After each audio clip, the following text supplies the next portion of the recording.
संघर्ष से सफलता की कहानी स्वयं चयनित अधिकारियों की जुबानी। और आज अभी मेरे सामने उपस्थित हैं सीमा बडोली मैम, जिनका एमपीपीएससी में बीडीओ के पद पर पुनः चयन हुआ है। पहले मैम अधीनस्थ लेखा परीक्षक में चयनित हो चुकी है। मैम, आपको बहुत सारी बधाइयां। Thank you so much sir.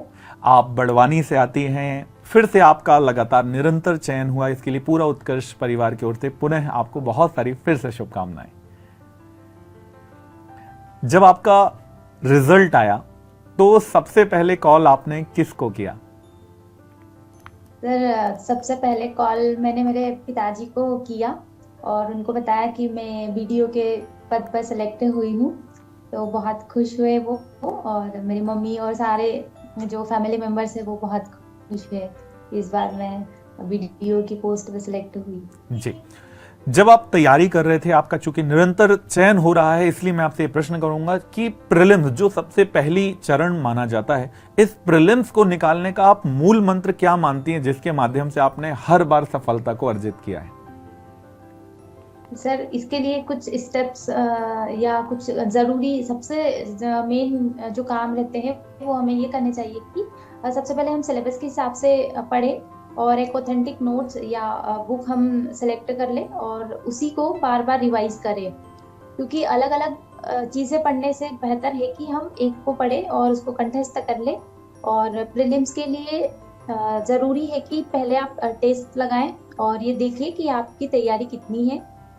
उसके बाद रिवीजन है वो बहुत इम्पोर्टेंट होता है, इसलिए आप अपने नोट्स को, बुक्स को रिवाइज करते रहें ताकि प्रीलिम्स आते आते आपको ये डर ना रहे कि मुझे कुछ याद नहीं है या कॉन्फिडेंस की कमी ना रहे।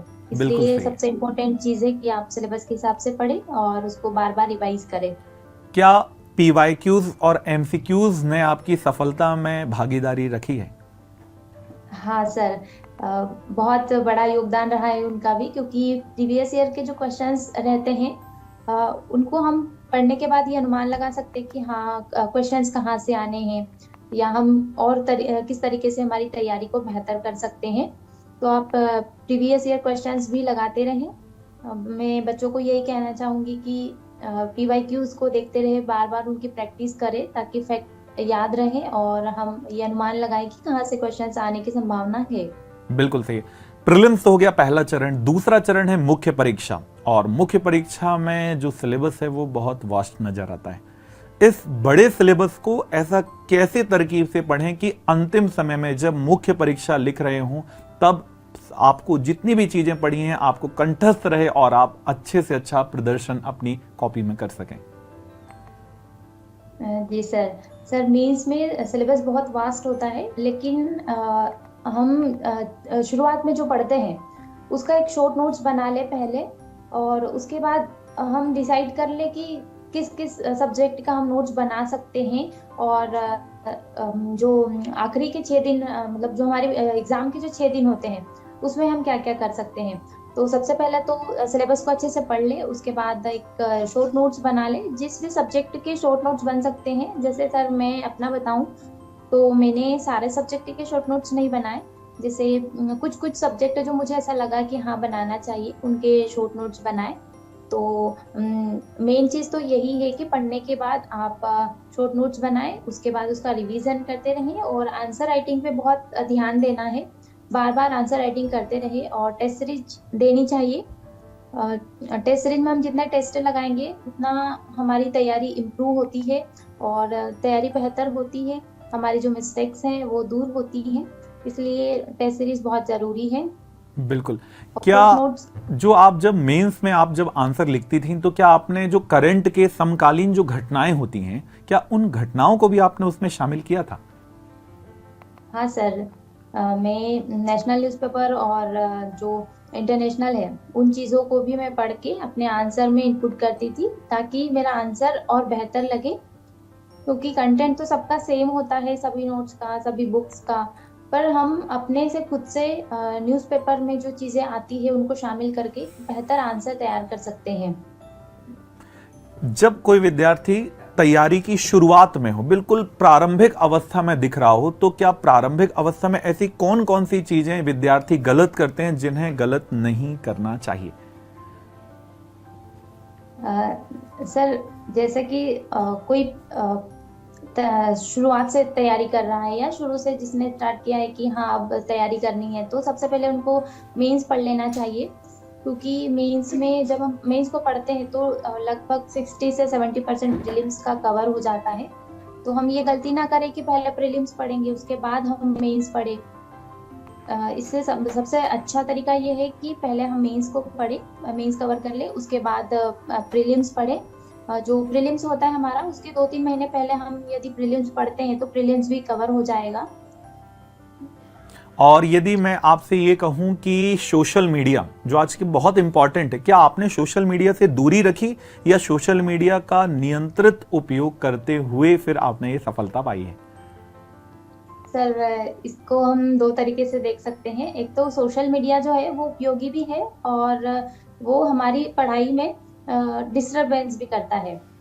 तो हम ये देखें कि जो चीज़ें उपयोगी है हम उनका यूज़ करें। जैसे यूट्यूब हो गया या गूगल हो गया, ये सब हमारी पढ़ाई में सहायक होते हैं। तो मैंने यूट्यूब, गूगल, चैट जीपीटी इन सब का अपनी पढ़ाई को बेहतर करने के लिए यूज़ किया है। वहीं हम देखें कि जैसे व्हाट्सएप है, इंस्टाग्राम है, तो ये हमें पढ़ाई से दूर करते हैं।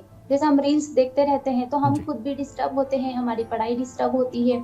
तो इन चीज़ों से मैंने बहुत दूरी बनाई और इंस्टाग्राम, व्हाट्सएप इन सब चीज़ों से मैं बहुत दूर रहती थी और जो उपयोगी है उन्हीं को साथ लेके चली मैं। क्या यूट्यूब से भी तैयारी की जा सकती है? हाँ सर, यूट्यूब से बिल्कुल सर, बहुत अच्छी घर से रहकर हम पढ़ सकते हैं यूट्यूब से। जैसे कि क्लासेस होती है सर, मैंने उत्कर्ष की जो एथिक्स की क्लास है, जी। एमपीपीएससी 2024 का मैंने मेंस लिखा था, तो मैंने उत्कर्ष से ही एथिक्स पढ़ा था सर से। और आपकी भी ज्योग्राफी की क्लासेस में लेती थी। तो मैं तो यूट्यूब को बहुत हेल्पफुल मानती हूँ क्योंकि सभी क्लासेस ऑनलाइन उपलब्ध है और वो बहुत हेल्प करती है।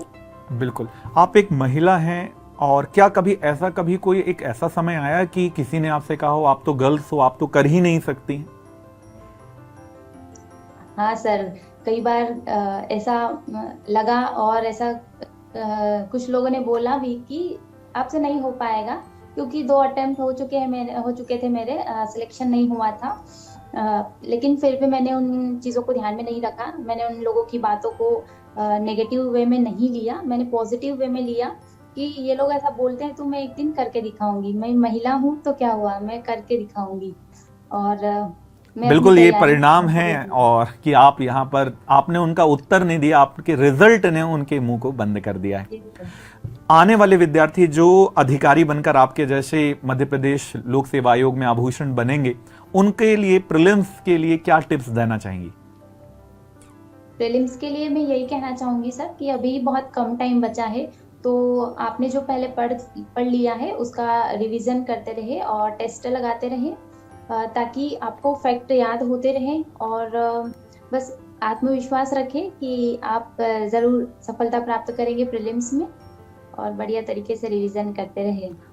बिल्कुल सही, आपने सुना सीमा बडोले मैम को और उनके संघर्ष से सफलता की कहानी, स्वयं चयनित अधिकारियों की जुबानी।